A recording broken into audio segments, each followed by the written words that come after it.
পঞ্চম নিয়োগ বিজ্ঞপ্তিতে আবেদনের সময়সীমা বৃদ্ধির দাবি প্রার্থীদের। ১৭তম শিক্ষক নিবন্ধনে চূড়ান্তভাবে উত্তীর্ণ হয়েও বয়সের জটিলতায় পঞ্চম গণবিজ্ঞপ্তিতে আবেদনের সুযোগ পাচ্ছে না ৭৩৯ জন প্রার্থী। তারা বলছেন, অন্যান্য বিজ্ঞপ্তিতে বয়সের ছাড় থাকলেও তাদের সেই সুযোগ দেওয়া হয়েছে। তাই তারা বয়সের ছাড় দিয়ে আবেদনের সময়সীমা বৃদ্ধির দাবি জানিয়েছেন।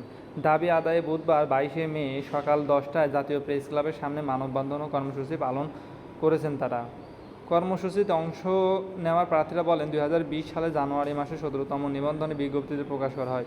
চূড়ান্ত ফল প্রকাশিত হয় ২০২৩ সালের ডিসেম্বরে। একটি নিবন্ধনের কার্যক্রম শেষ করতে প্রায় ৪ বছর লেগেছে। এতে তাদের ৭৩৯ জনের বয়স শেষ হয়ে গেছে। তাই এখন তারা আবেদনের সময়সীমা বৃদ্ধি দাবি তাদের। মানববন্ধনে অংশ নেওয়া নাজমা আক্তার এক প্রার্থী বলেন, আমরা প্রিলি রিটেন ও ভাইভা দিয়ে চাকরি জীবনে একটি সার্টিফিকেট অর্জন করেছি, অথচ সেই সার্টিফিকেট দিয়ে আমরা চাকরি পাচ্ছি না। এনটিআরসিএ আমাদের জীবন থেকে ৪টি বছর কেড়ে নিয়েছে। এনটিআরসিএ আমাদের বিভিন্ন প্রতিষ্ঠানে যেতে বলেছে, কিন্তু কোনো কাজ হচ্ছে না। আমরা এখন অন্তত একবার হলেও আবেদনের সুযোগ চাই।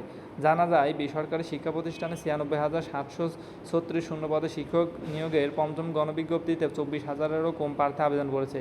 এতে এনটিআরসিএর নিবন্ধনে পাশ করে আমরা ১৭তম শিক্ষক নিবন্ধনে দারিদ্রের কপাল পড়ছে। ২০২০ সালে ১৭তম শিক্ষক নিবন্ধন ও এনটিআরসিএ বিজ্ঞপ্তিতে প্রকাশ থেকে শুরু করে মৌখিক পরীক্ষার ফলাফল প্রকাশ করতে ৪ বছরের অধিক সময় অতিবাহিত হয়, যার একমাত্র কারণ হচ্ছে করোনা মহামারী। পরে পরিস্থিতি স্বাভাবিক হলেও এনটিআরসিএ খামখেয়ালির কারণে পরীক্ষা আয়োজন করতে ব্যর্থ হয়। এর আগে একই দাবিতে এনটিআরসিএ কার্যালয়ের সামনে একাধিকবার মানববন্ধন করেন ১৭তম নিবন্ধনের ৩৫ ঊর্ধ্বরা। এছাড়াও আবেদনের সুযোগ দিয়ে জনপ্রশাসন মন্ত্রণালয়, শিক্ষা মন্ত্রণালয় ও এনটিআরসিএ এর চেয়ারম্যান বরাবর স্মারকলিপি দিয়েছেন তারা। তো এনটিআরসিএ যে কোনো নিউজ পেতে, জিএসটি অথবা বিশ্ববিদ্যালয়ের যে কোনো নিউজ পেতে তোমরা চ্যানেলটি সাবস্ক্রাইব করে রেখো। সকল ভালো থেকো, আল্লাহ হাফেজ।